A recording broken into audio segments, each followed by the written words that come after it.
On va commencer donc la présentation de la deuxième session des entreprises innovantes. Donc, première entreprise innovante de cette deuxième session, Streetlight Vision. Je demande que Monsieur Jean-Pierre Ferrand vienne nous présenter son produit.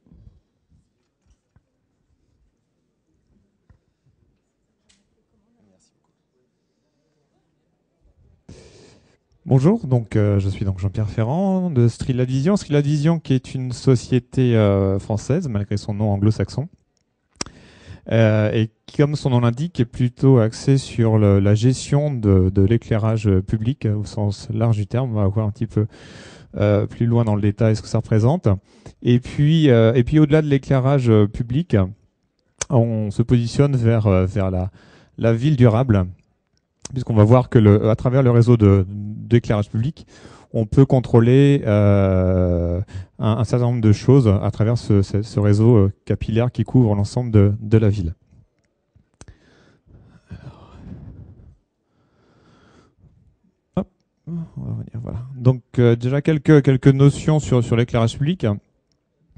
En fait, je dirais qu'on s'en sert tous les jours, on en bénéficie tous les jours. On ne connaît pas forcément l'étendue et l'impact de l'éclairage public.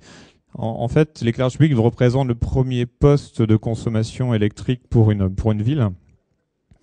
Et donc, il y a un certain nombre de coûts associés en termes évidemment d'énergie, d'électricité et de maintenance de tous ces équipements pour faire fonctionner ce réseau d'éclairage public. Et c'est un réseau qui couvre l'ensemble de la ville, donc avec des équipements qui sont très dispersés. Donc contrairement à un bâtiment où on peut intervenir facilement sur chacun des composantes techniques du bâtiment, sur l'échelle de la vie, ça devient plus compliqué, plus coûteux à exploiter. Et il se trouve que contrairement au monde du tertiaire, à l'industrie, où un certain nombre d'actions et de matériel permettent maintenant de faire des économies en termes d'énergie, en termes de gestion, de maintenance. L'éclairage public est resté jusqu'à très récemment un secteur extrêmement traditionnel, avec en fait des lampes et des appareillages, mais qui fonctionnaient de façon complètement autonome, sans essayer d'optimiser cette gestion d'énergie associée à ces équipements, et en termes de maintenance extrêmement rustique, puisque généralement la détection de panne se fait de façon visuelle, avec un passage dans la rue d'équipe pendant la nuit, pendant la journée, pour voir si les lampes fonctionnent ou pas, ou bien l'appel d'un résident au service technique de la mairie. Donc il y a un gain énorme à faire en termes d'empreinte carbone, d'économie d'énergie et de gestion de la maintenance, et de réduction des coûts associés.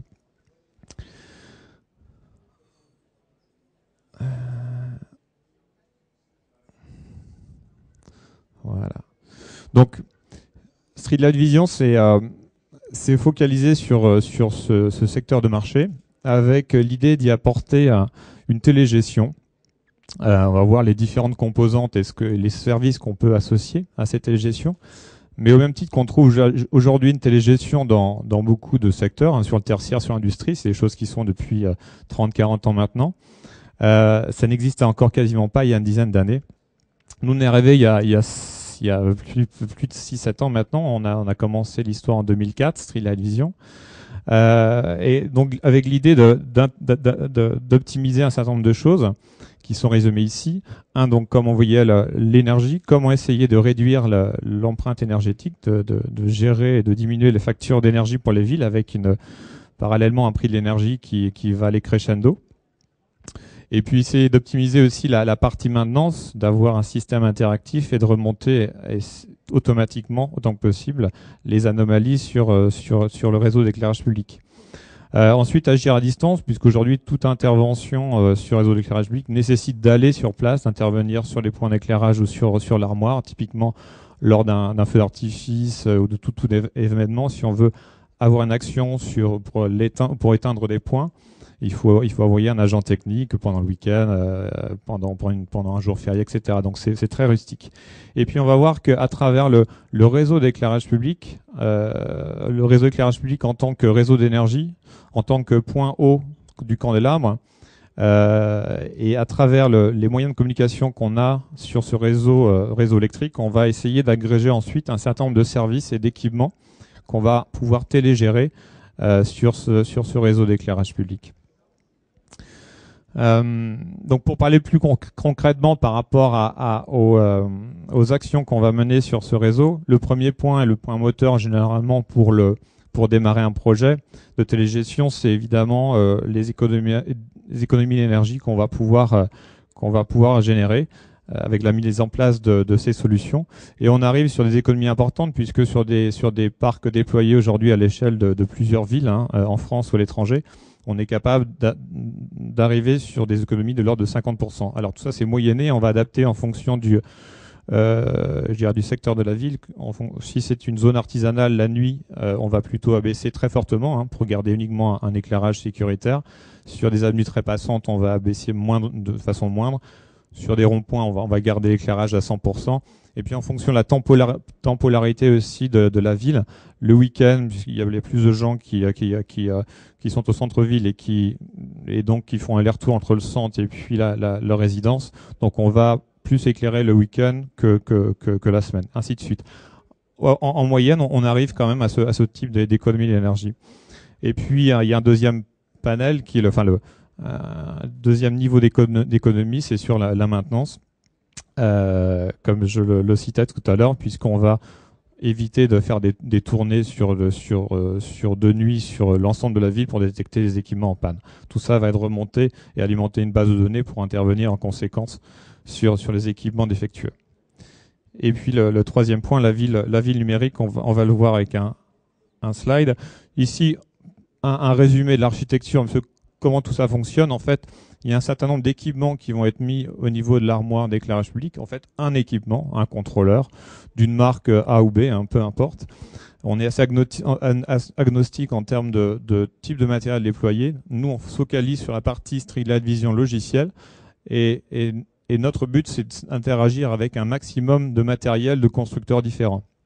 Et c'est pour ça qu'on jusqu'à maintenant, on a eu pas mal de succès, je pense, c'est que contrairement à des constructeurs qui imposent des superviseurs, des solutions logicielles pour gérer leurs équipements, on a eu plutôt la volonté d'essayer d'aller voir ces principaux constructeurs, ces leaders, pour gérer l'ensemble de leurs équipements. Voilà, c'est avec un certain nombre d'interfaces logicielles, que ce soit sur PC, sur tablette PC, sur smartphone, etc., qui nous permettent de générer des rapports de consommation d'énergie, de détection de panne, etc., ou de contrôle en temps réel, comme on le voit ici. Enfin, tout un tas d'applications en fonction du profil de l'utilisateur final. Donc des sites concrets, des sites réels, comme quelques armoires sur l'agglomération de Nice-Côte d'Azur ici, avec représenté de façon annuelle en bleu la consommation énergétique actuelle comparée à ce qu'elle était en jaune auparavant, mois par mois. Voilà. Et puis donc, comme je le disais en introduction, on a mis des technologies en place, on s'est appuyé au maximum sur des technologies ouvertes, multiconstructeurs, pour que le vecteur de déploiement de cette solution, c'est la gestion de l'éclairage public. Mais à partir du moment où on a une solution qui est le plus ouverte possible, on va essayer d'agréger un certain nombre de services pour mutualiser ce réseau de communication et au final pour qu'il coûte le moins cher à la collectivité, en essayant d'agréger des services liés aux espaces verts. Il y a un certain nombre de services de détection de pollution sonore atmosphérique et de remonter l'ensemble de ces informations vers une plateforme, notre plateforme serveur, qui ensuite va pouvoir la passer éventuellement vers d'autres sous-traitants avec d'autres plateformes pour générer des rapports métiers par rapport au type de données qu'on va pouvoir remonter.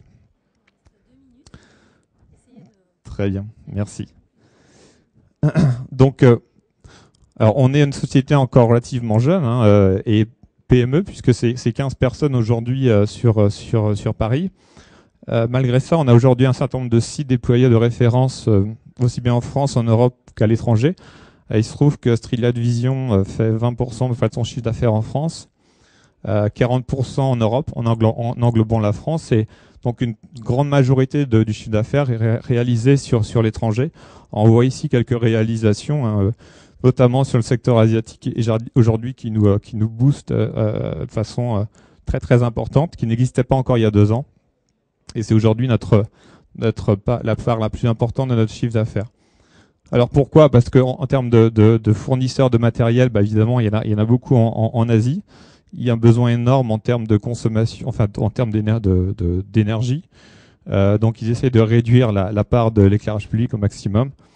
Voilà, c'est deux vecteurs essentiels. Et puis il faut assainir et remettre à jour des réseaux qui étaient encore vétustes jusqu'à peu sur tous ces secteurs. Mais vous voyez, un certain nombre de nos partenaires ici, nous on se focalise sur la partie logicielle et on essaye de faire dialoguer l'ensemble de ces partenaires qui sont plutôt des gens qui produisent du matériel, hein, des constructeurs qui ont des matériels mais qui ne savent pas développer de logiciels. Voilà, donc petit à petit, on en a de plus en plus. Aujourd'hui, c'est une quarantaine de partenaires et c'est 500 villes déployées à travers le monde.